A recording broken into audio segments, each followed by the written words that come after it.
Mr. Lyons, you're recognized for 5 minutes. Chairman Moran and Bost, ranking members Blumenthal and Takano, as well as members of this committee. Thank you for inviting Student Veterans of America to share our legislative priorities this year. I'm honored to represent the 840,000 students using their GI Bill and our over 1,600 chapters worldwide, building stronger communities for student veterans, military-connected students, their families, caregivers, and survivors. Research shows that belonging is essential to student success, be that in a traditional college environment, online learning, or vocational training.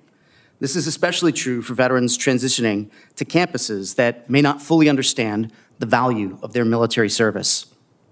SVA chapters foster that sense of community, offering mentorship, peer support, and clear pathways to academic and career achievement.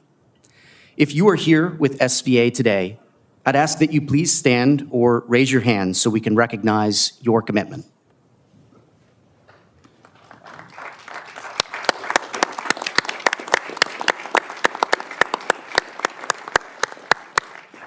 Thank you. Our mission is to empower veterans to succeed to, through, and beyond higher education. That goes beyond earning degrees and certificates. It's about strengthening our workforce, fueling innovation, reinforcing our economy, and elevating civic life. For student veterans that are here today, and the thousands more who couldn't be in Washington this week, meaningful success depends on financial stability, a sense of belonging, and access to rewarding careers. Like many veterans, I followed a path post-military service from community college to a state university and then earning a master's, all while juggling work obligations, family obligations. And my experience taught me that earned benefits must work seamlessly to encourage further engagement with VA services. When benefits fall short, delays in housing payments, or stagnant book stipends, veterans lose their trust, and they may walk away entirely. That's why we ask for these committees to see the GI Bill as the front door to the VA for recently separated service members. We thank Representatives Sismani, Stanton, Stansberry, and Van Orden for introducing the Expanding Access to Online Veteran Students Act last Congress. We urge support for legislation that mandates the monthly housing allowance, ensuring veterans aren't penalized for enrolling online, where many pursue coursework while working full-time, raising children, or managing their service-connected disabilities. A full national average MHA for online learners would move us toward true parity.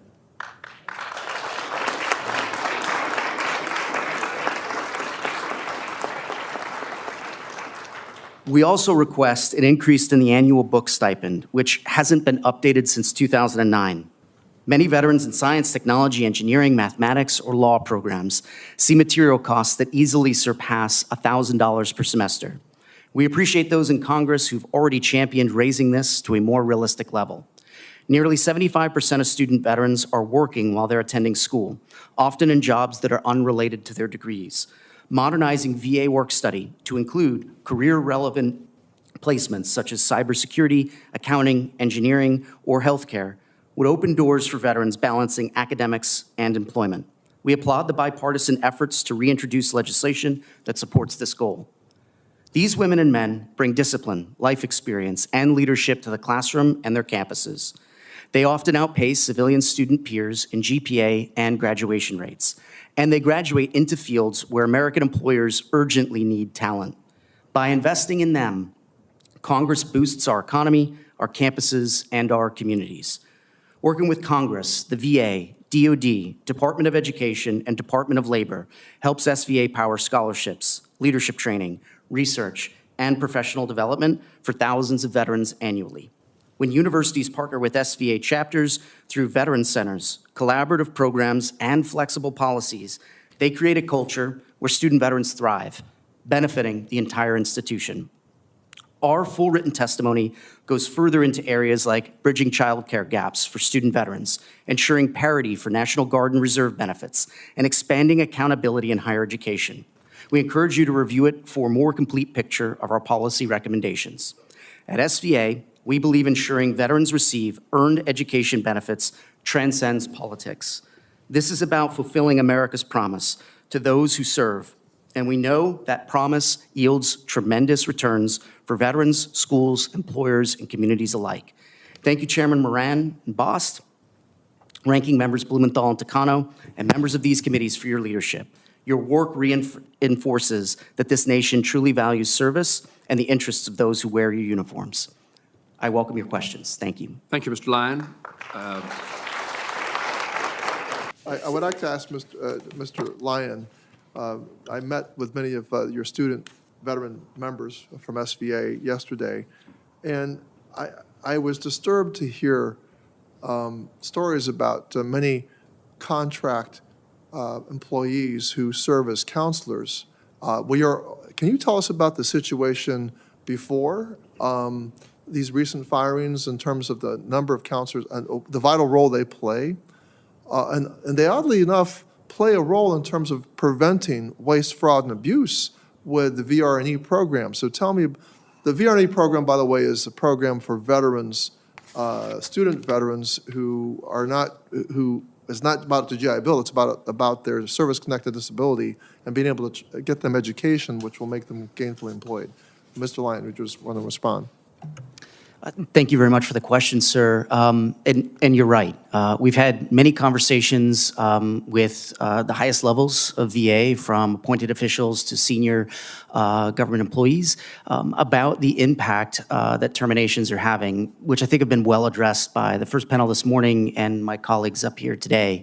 But in particular, when we continue to hear that mission-critical roles are not being cut, we're seeing in particular with the VRNE program, a program that was already chronically understaffed and had delays with not only approving benefits, but then also addressing concerns for these service-connected disabled veterans while in school, have been exacerbated by some of the recent terminations and some of the canceling of contracts, the very contracts that were staffing some of the oversight for fraud, waste, and abuse in the program, but also approving.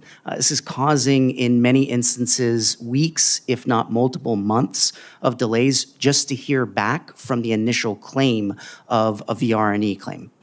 Well, that's meant delays, really incredible delays, and sometimes students not being able to get their courses, hardships on families, student veterans' families. I yield back, Mr. Chairman. Mr. Lyon, we have a long history mostly related to COVID and student access to education during those difficult times.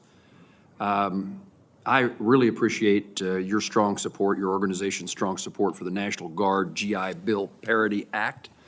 Based upon your focus, the organization's focus on the success of student veterans, explain why this change is needed and how the bill, if signed into law, would impact the outcomes of National Guard and reservists. Thank you very much, sir, and I really appreciate the question. When you look at the service of those in uniform, regardless if it's active duty, Guard, or Reserve, every day in uniform should count equally with regard to your benefits. And unfortunately, as the GI Bill is a benefit that requires specific and nuanced related service, as pertains to Guard and Reserve members wearing that uniform, they're not equally eligible. There are countless instances in which we hear from student veterans that have been activated for any number of supports, from overseas deployments to work down on the border to natural disasters. And when they are, their service doesn't count equally for their ability to be eligible for the GI Bill. If we're able to get this done and pass this bill, we would be able to say indefinitively that every day in uniform counts equally. And so this would be exceptionally impactful for those members of the Guard and Reserve that find themselves as student veterans. The disadvantageous circumstance for those in the Guard and Reserve is a result of the law, not a result of interpretation of the law or bias toward those not in active duty. It's the law that needs to be changed. Is that true? Yes, sir. As my usual practice, is there anybody, any or all of you, who have anything you want to make certain is clearly put on the record before we close this hearing? Sir, just wanted to make one point relative to the data. In particular, VA's enrollment manager, we're reporting issues, particularly those individuals in Chapter 35 that did not receive their February payments. In addition, we've gotten reports specifically from Alabama, California, North Dakota that also have payment issues. So we're both getting it from specific members, but also the school certifying officials within the system. They can show on their end that the enrollment manager demonstrates that the payments have been processed, but then they cannot see the distribution. And then we're also getting the input from the actual veterans. It currently numbers less than 1,000 veterans impacted, but impacted nonetheless. And that's a consequence of what?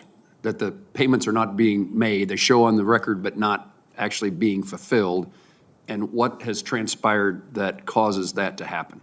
The school certifying officials are reporting staffing challenges. At the VA? Yes, sir. Okay.